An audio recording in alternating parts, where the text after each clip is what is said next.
Would you like me to share how I learn Japanese, for example? Sure. I would like to know that because I'm going to be learning Japanese anytime soon. Mm-hmm.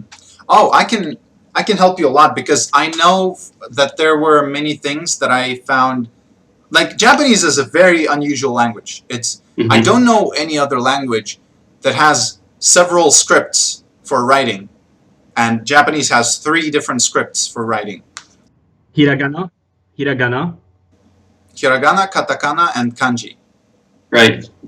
So Japanese is the only language for me that I wrote down everything. So I have these 3 copybooks, and all of my knowledge of Japanese is in these copybooks. This is the most recent one, and I'm still filling this one up.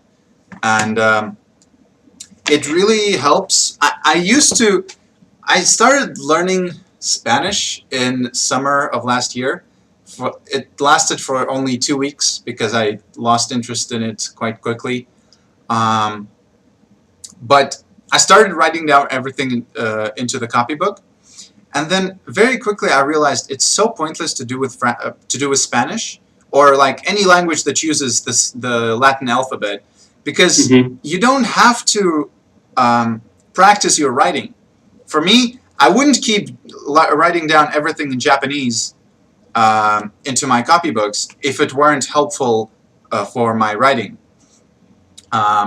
So that's why I write down everything here. And if I ever start learning Arabic, which I sure hope I will at some point, I'll also write down everything into a copybook for Arabic. So let me tell you how I study. So this was my first notebook, and here, as you can see, first I wrote down everything I'm looking at the camera so that you can see everything. So I first wrote down everything with the Latin alphabet. It's the romanization. Yeah. Actually, what's good about Japanese is that it's written as it sounds. What? It's written as it sounds, right? Yes, there's like only a couple of exceptions. Okay. They have this syllable. It's written in Japanese. It looks like this, like that. But you would think that this is ha, but actually that's wa. Like when it's actually it's both. It can be either ha or it can be wa. There's like a lot of particles the Japanese uses, and those kind of mark what the role of the word is in the sentence. It's quite handy actually. Because of these particles, you can throw around the words in the sentence and it would still make sense, even though it's in a different order. Do you have an example of that in your mind right now? I can give you one. So you could say, for example, これは青いペンです. これ means this. Wa indicates that like this is the thing that I'm talking about. And then aoi just means blue, and then pen means pen. It's just there's a lot of English words used in Japanese. So you could say これは青いペンです, or you could say 青いペンはこれです. It's okay. So it's a bit flexible, like the word order. Yeah. Russian is also quite flexible, which I kind of like, because you can give a sentence with the exact same words, but if you just switch 2 words around, it kind of has a different inflection. So you can use that to emphasize a word, or it just gives you more freedom with the language. Yeah. It's like Arabic. Really? Arabic is very flexible. Can you give like very, very flexible? The sentence can change like 10 times, like in terms of word order, and still have the same meaning, like the exact same meaning. Can you think of a sentence and then different ways that you can say that exact same sentence? Sure. Okay. Um, okay, like the sun is very beautiful today. Okay, I'm gonna say that in Arabic. الشمس كتير حلوة اليوم. And you can say الشمس اليوم كتير حلوة. Or you can say اليوم الشمس كتير حلوة. Or you can say كتير حلوة الشمس اليوم. Or كتير حلوة اليوم الشمس. So it's like you're saying the sun very beautiful is today, or the sun beautiful is very today, or very beautiful is the sun today. You can see how flexible it is. Wow. Yeah. I don't think Russian is as flexible as that. Let me think. It's really flexible. The sun. That's beautiful. That's the easy thing in Arabic. Like you can say the words however you want and still be very comprehensible. It's like the opposite of German because you have to. Yeah, totally. You cannot mess up in German. I wonder, because of this difference, are German people more organized than Arabs? I never thought about that, but that might be true. It might be. That might be a thing. Let me think. The sun is very beautiful today. Mm-hmm. Солнце сегодня очень красивое. Сегодня солнце очень красивое. Красивое очень... Yeah, no, you can't say that. So just Arabic wins. It definitely wins. But in Russian, you can pretty much... Like, I was going to say that other one, and it would make sense, technically, but it just would sound strange to a Russian person. Okay. But you can still say it. Right, yeah. If you... you don't have to worry too much about word order in Russian. Right. I'm getting really carried away. So I wrote everything down into this copybook, and then I kept on going like that. I filled up this whole thing, and then I started this one. This one is actually very good. I couldn't even find this exact same one abroad. It's just like a Russian thing. I could find it here, but I don't know. Couldn't find it online. Anyways, this is the book. It's like, it opens like that, but then you can turn it around, and it opens like that. So it's like, you see, it's like a snake. Wow. And the good thing about that is that I write down the grammar on one part, and on the other part, I write down the vocab. And the kanji also go to vocab. It's like, let me show you. These are all of the kanji, and there's basically like the glyph itself. Hold on. Right, yeah. So that's a kanji, and then next to it is all of the ways that you can read it. This one just has one. And, oh right, that's another hard thing about kanji. There's several ways you can read them. And then all of the translations as well. And okay. A single kanji can also have several meanings. So it's like Chinese a little bit, right? Well, yeah, it was borrowed. Like the tones, maybe ma, and ma. Like it can change. Yeah. The Japanese kanji were borrowed from Chinese somewhere around the 1st century of like BC. No, the other one. AC. AD. AD, right. So I write down all of the new words and then the translation. And here you can see that I wrote them like I separated the syllables. In Japanese, one, like it's all in syllables. There's no letters. So and you will almost never see two consonants next to each other. The only exception is the consonant n. So you can have like, for example, the word sanka. There's n and k in a row. Actually, right, sanka means participation, I think. Yeah, to participate. But mostly it's just consonant vowel, consonant, vowel, consonant, vowel.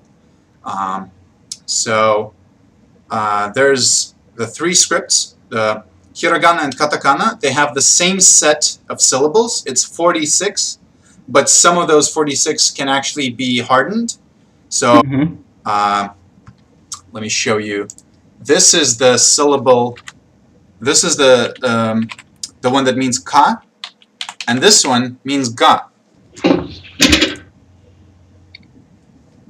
Or Kaga. Yeah. So you can see they're very similar. Also. Yeah, there's just like those two apostrophes, and they mean that this is a hard sound. I was writing down everything into my copybooks, and then when I found out about Anki, which I'm quite disappointed that I didn't in the very beginning, because at that point I had to write down everything from the two copybooks that I had into Anki, which took me like a month to do. And I did that every single day, and it took a lot of time. But I finally finished it, and then I would fill up a page with new words or phrases, and then once the page is filled, I would put it all into Anki. So I could just add it to the Anki as I go.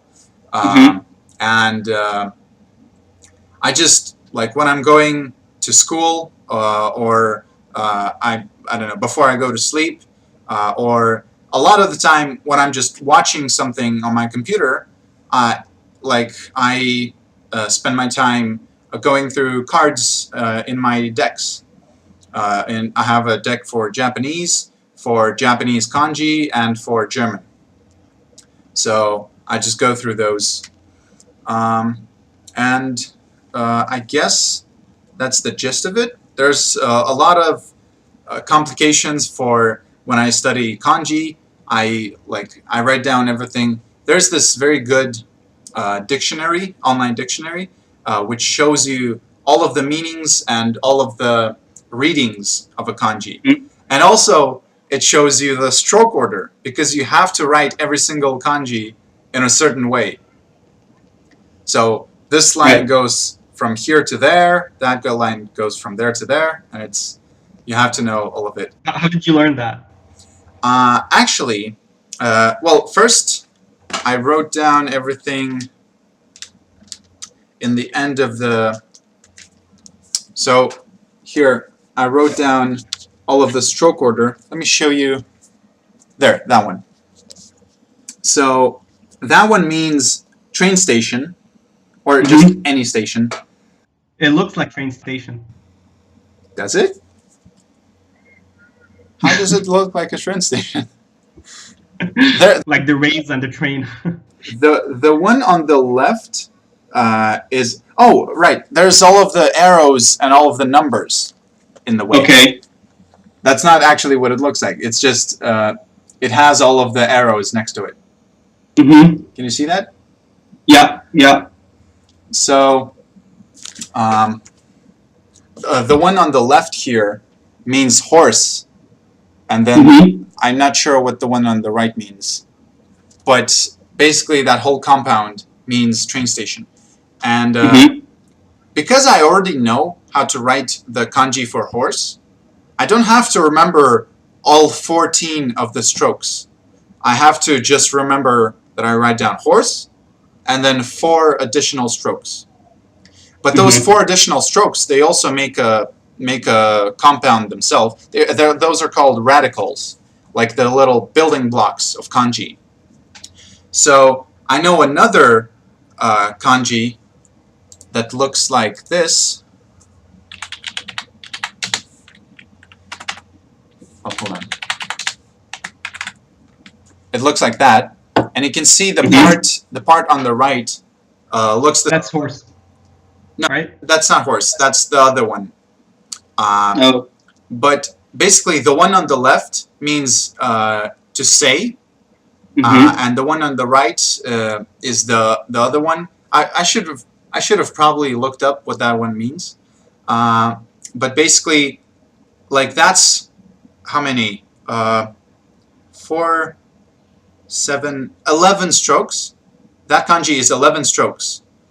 But I already know how to write the part on the left, and I know how to write the part on the right.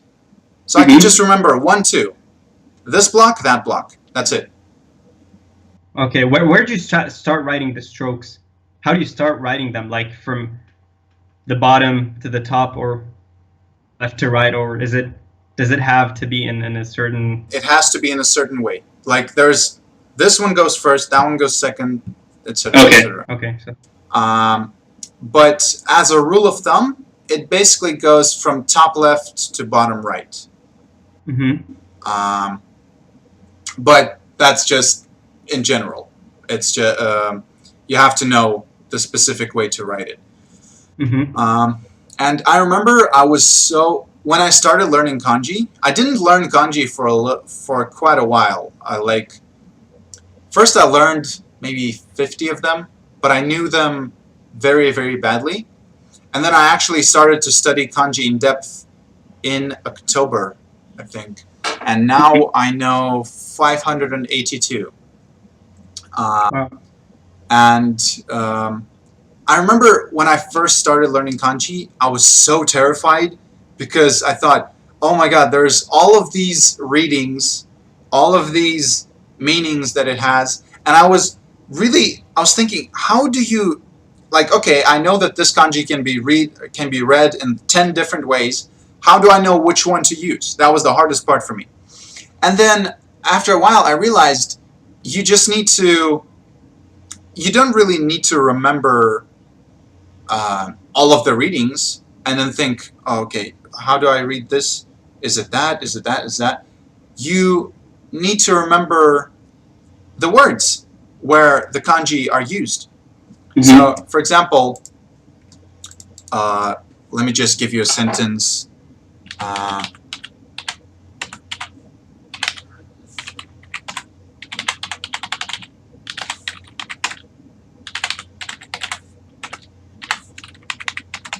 Okay, there you go. So that has 2 nouns and 1 verb.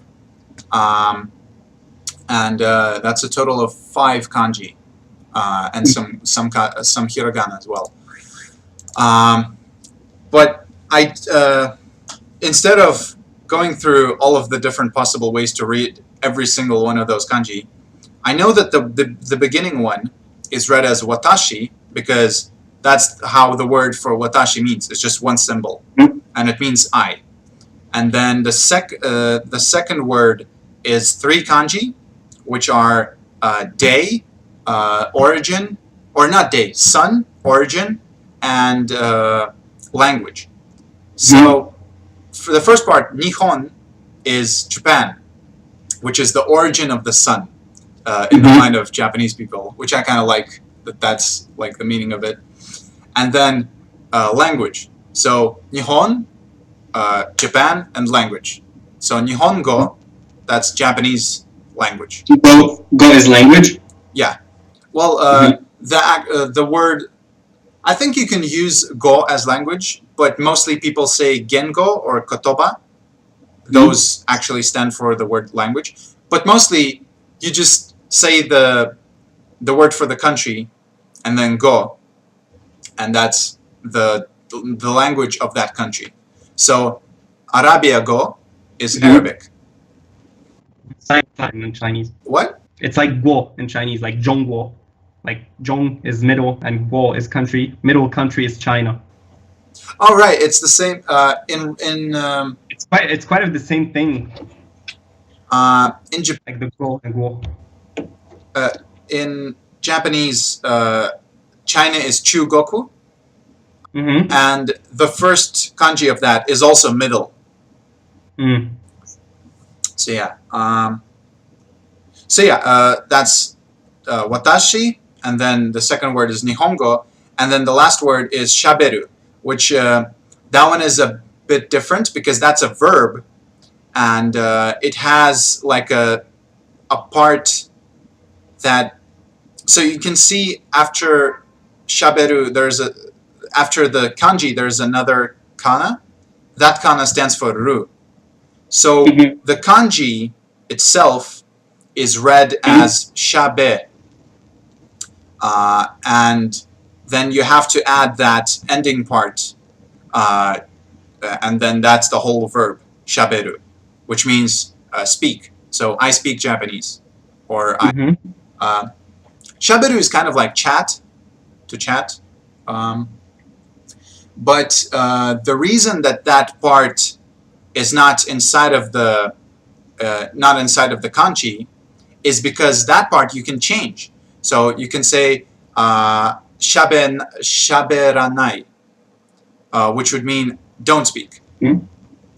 Or say shabetta, which means I spoke. So that's. So you just add the suffix at the end. You just change the ending part. That's the end. That ru at the end. You just change that, and the part that's in the kanji stays the same. So yeah, that's pretty much the gist of it. That's how you read kanji. It's and do you have to put the personal pronouns at the beginning, or you can omit them? Pronouns. Oh right. Personal pronouns. You can in Japanese you can just ignore them, and it'll be like obvious what you mean. For example, if you introduce yourself, you say konnichiwa Denny desu, which means good day, it's Denny. Then if you say Nihongo shaberu, it just means I speak Japanese. Even though you didn't say I, people understand, and it's implied. Like in English, you can't say speak Japanese. People wouldn't understand you. So that's an interesting thing about Japanese. And if we're already talking about a certain person, like for example, これはパトリックです. This is Patrick. ドイツ語が上手です. That means he's good at German. But I didn't say he. I just said ドイツ語がドイツ語, which means German. And then 上手 means like to be skilled. It's like an adjective, which means skilled at something. So I can just omit. But if you want to highlight the person, like say he is the one who, then you would probably add the personal pronoun. Okay. Just like that. Oh yeah. Okay. So that's another interesting thing about Japanese. But well, to recap, I write down everything into my notebooks, and then I write down everything in like I make flashcards in Anki for vocab words, whole sentences, or sometimes even grammar points.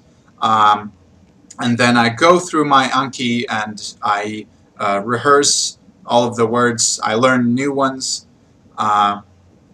So yeah, that's basically how I study Japanese. With German, I just have my Anki. I have this book. I have the Asimil book for German. Have you seen this one?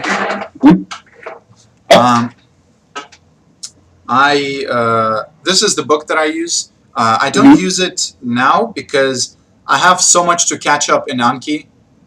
So I stopped learning new stuff for a little while so that I can catch up with everything I already have in my phone. And then I'll continue learning new things. How do you use Asimil? Well, I just go through the. So first they give you these phrases, and then if I think a certain phrase will be useful, I'll write down the whole phrase. And okay. Whenever I see a new word, you put it on Anki. Yeah, if I see a new word, I look it up on an app called Leo. It's very good for German. And also I look up if I already have that word in my Anki, and then I add it if I don't. I don't add every single word. Like most of the words are useful, and those that I think will be useful, those I always add to my. Yeah, I think that they definitely should be relevant to you. Yeah. I really hated Duolingo. I used it for quite a while for German. I hated it so much because it just gave such useless phrases that you would never use. I think if you're starting to teach someone a language, you need to go through topics like travel, like ordering something at a restaurant, meeting a friend, those basic things that, like those, like you need vocab for encounters that you might have in the near future. That's what I think, at least. Right. I think it's quite of an ineffective method. Like if you want to learn a language, it's ineffective. But if you want to like learn new words or stuff, I think it's quite good. But like to learn a language, definitely not. It's not enough. At least it's not enough. Well, yeah, of course, it's not enough. You need also a lot of practice, and right. With practice, you will just encounter new words, no matter what. Mm-hmm. But what do you think would be a good method? Sure, learning vocabulary. For just learning a language in general. I mean, there is no good way that works on everyone. But I would say there are more visual learners out there, or more maybe like people who can listen to things and just learn the language. I mean, I would probably prefer the holistic approach in language learning. As far as language learning is concerned in general, holistic approach is that you see the language as the big picture, and then you start dissecting it. Then you start going through grammar, going through conjugation, vocabulary, and things like that. So what I would do at first is I would listen a lot. That's what I generally do, and I kind of don't worry about the grammar, conjugation. I don't question a lot. I don't ask a lot of questions like, why is this like that? Why is that like that? So I generally go through the language in general. I would listen a lot. It doesn't matter what method you use at first. I mean, all methods are quite the same, I would say. It depends on your preferences when it comes to choosing learning language material, like either assimil or colloquial, or teach yourself. It depends on what you like. I mean, maybe there are people who like assimil because it's small and compact, and I mean, maybe the structure of the book is they like the structure of the book, or maybe they would go for teach yourself or either colloquial. But I mean, all methods are the same, in my opinion. It depends on your preferences.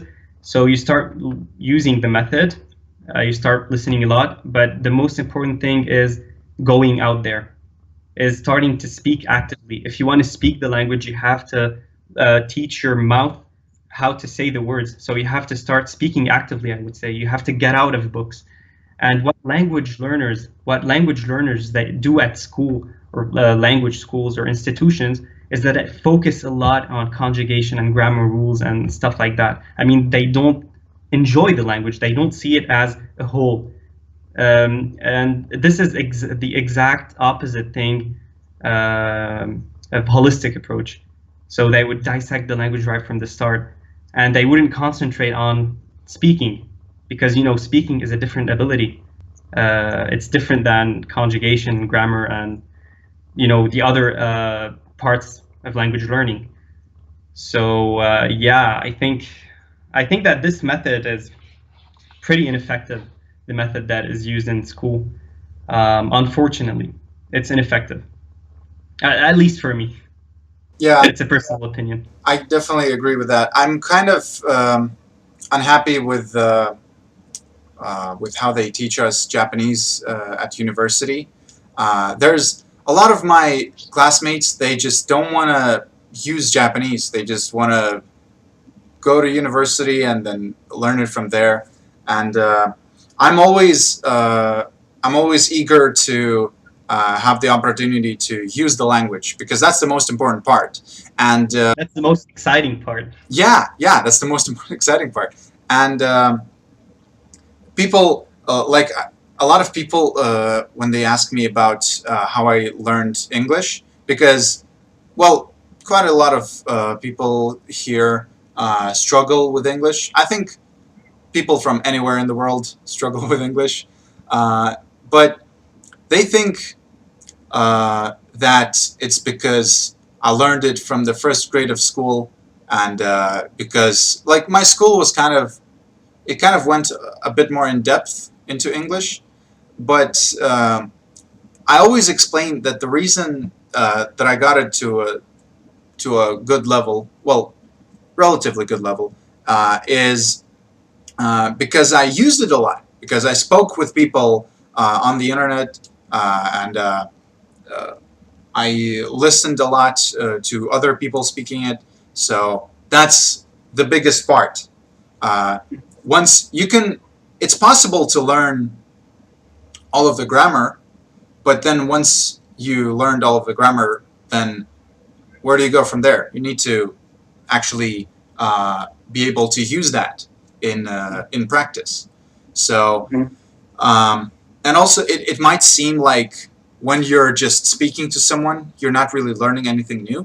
Every time I speak to someone on over Skype, I have a browser window opened up, and every single new, well, if I hear a new word that I think might be useful, I always write it down, and then later on I write it all down into my copybook. And if I'm talking to someone in real life, mostly I don't do it all the time because that would be kind of rude. But if I think that if I hear a word that would be very useful, I write it down somewhere on my phone so that I don't forget it. So it's not only practice to be able to use the language better, you can actually learn new words from that. Right. And there are a lot of people who think that they can only start speaking when they know like a lot of words in the language, which is totally wrong. Like you don't need to know thousands of words in order to start speaking a language. With what 200, I think with 200 to 500 to maybe 400 words, you can start speaking, you know? If you have the most commonly used words, you can just start speaking onwards. I would think that the problem with how people are learning language is that they're waiting for perfection. They're waiting to be perfect. They're waiting for a perfect moment to come to start speaking. But this is totally wrong. I mean, you should start speaking right away. When you have a couple of words at your disposal, just start speaking them, and you go on from there. And I remember You just start developing from there and building uh, the blocks from there. Yeah. I remember when I started speaking with my friend after I've only been learning for a month. Um, I was like very frustrated that I can't say more things. Well, there was like a huge language barrier because he couldn't explain himself completely in Russian, and I could definitely not explain myself in Japanese. But that was even that was giving me so much more motivation to learn more, and uh, it was very exciting to me when I could like say more things and when I could build more complicated sentences. Um, and I think it's yeah, it's the most helpful thing. It's just practice. And no matter, like, yeah, of course, you need to learn at least some of the basics. But I think after 1 month, you could already start speaking. Um, and that was Japanese, which is quite a bit more complex. Most people are learning some of the Romance languages. I think those are the most popular. Those take even less time to get the basics of, so it's even easier. So yeah, I guess that's about it. Thanks for coming here. Thank you. Bye. Have a great day. Bye. You too.